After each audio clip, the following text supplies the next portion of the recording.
folks. I'm Anthony from Vaughn Performance, and this is the 2021 Crosstrek Sport.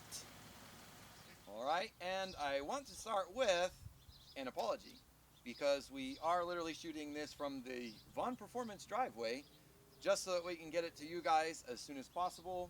We literally have had the car less than 24 hours.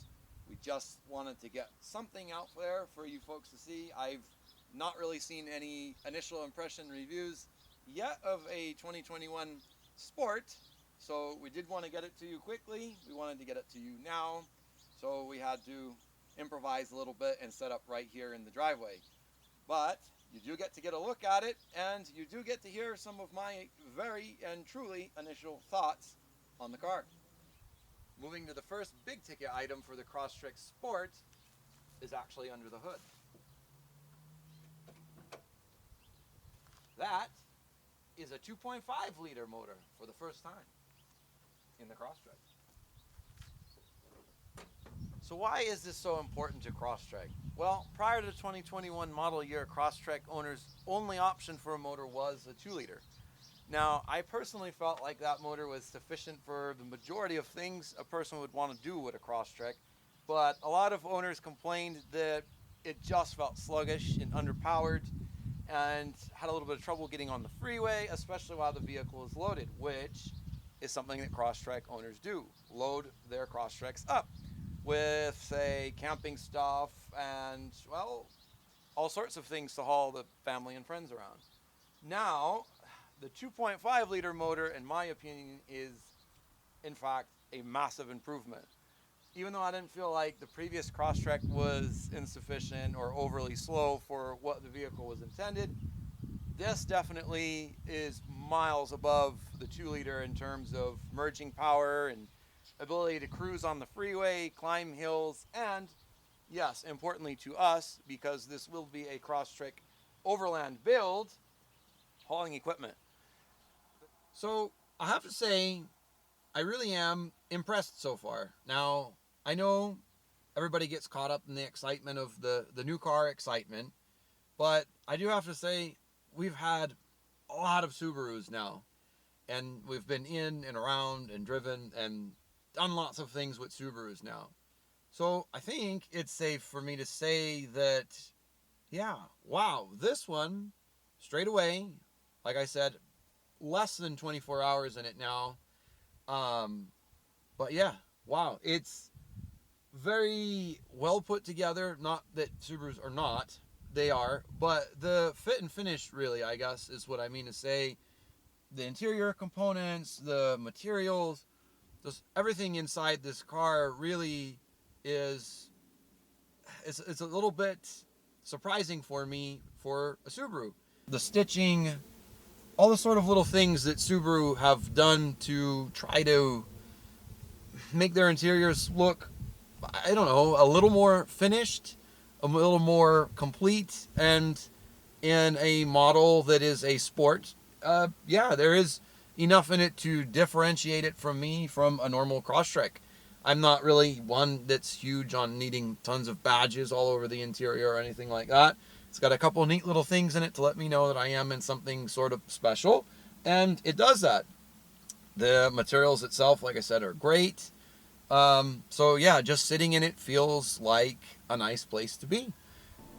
So the next big ticket item for the Crosstrek that I want to show you guys, and equally as exciting as the 2.5 liter motor, at least to me, is the fact that Crosstrek Sport now comes with Dual X mode. Now, I didn't get a chance to test Dual X mode yet in any sort of different terrain or conditions. Like I mentioned earlier, we've only had the car, less than 24 hours. Fear not, stay tuned, and we will have lots and lots of reviews of Dual X mode in action on various terrain and dirt.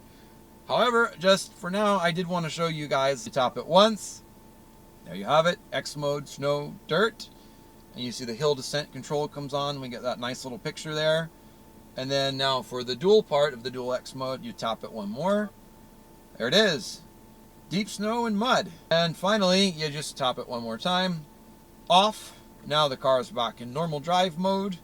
And then you can see something else nice included on the Crosstrek Sport now is SI drive. And I think, hopefully it's not gotten too dark, you guys can see the controls here on the steering wheel.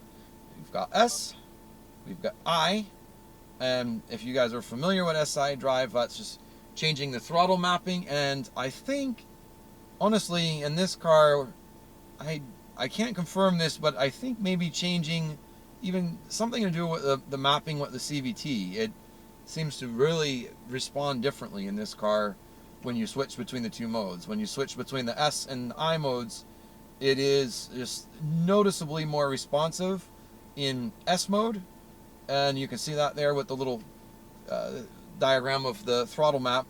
But it's very tangible. You step on the accelerator in S mode, and it's immediate acceleration difference. Now, I want to do a full driving impression very soon, and I'm going to get that up for you guys very soon. I just want to put something out there for you guys to see this now. So I know there are probably quite a few people just as excited as I am for a sport model of this car. And yeah, we will do a full driving impression, but just very, very first initial things I have to say again. Wow, yeah, well done. The car cruises very nicely. It's very relaxed feeling to drive. Yeah, it's a comfortable place. And like I said, with the 2.5, you really just sort of cruise down the road. You set the adaptive speed distancing cruise control what you want to be at, and you kind of just sit back and relax.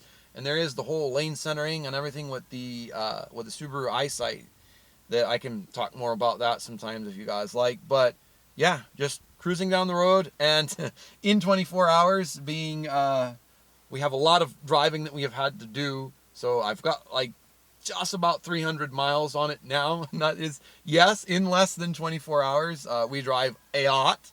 So we will, you'll get a driving review very soon of this, on pavement and off. I know most people are probably most interested in that. I know personally I am. That is most what I am wanting to do with this vehicle very soon, and get that to you guys. But yeah, just cruising around in it, I have to say, very impressed. Very composed for being a Subaru. Composed in the sense that it's very comfortable. It's very, I don't know, finished. The ride even. Everything about it is very together. It used to be that Subaru, they've always been great cars, but not necessarily the most finished. Not necessarily the most, there's not really a high-end feeling or anything that you get from being in them. But that has definitely changed. It's changed, I think, pretty much across the board in most Subaru models. And yes, now the Crosstrek as well. Just to explain, the last Crosstrek that we owned was a 2016. So I know there have been some changes in the last few years, since then, quite a few changes really. So I'm getting kind of caught up on that as well. But wow, yes, very impressed. It's been a great experience thus far. We'll get the real proper driving review soon. And yes, Crosstrek Sport. All right.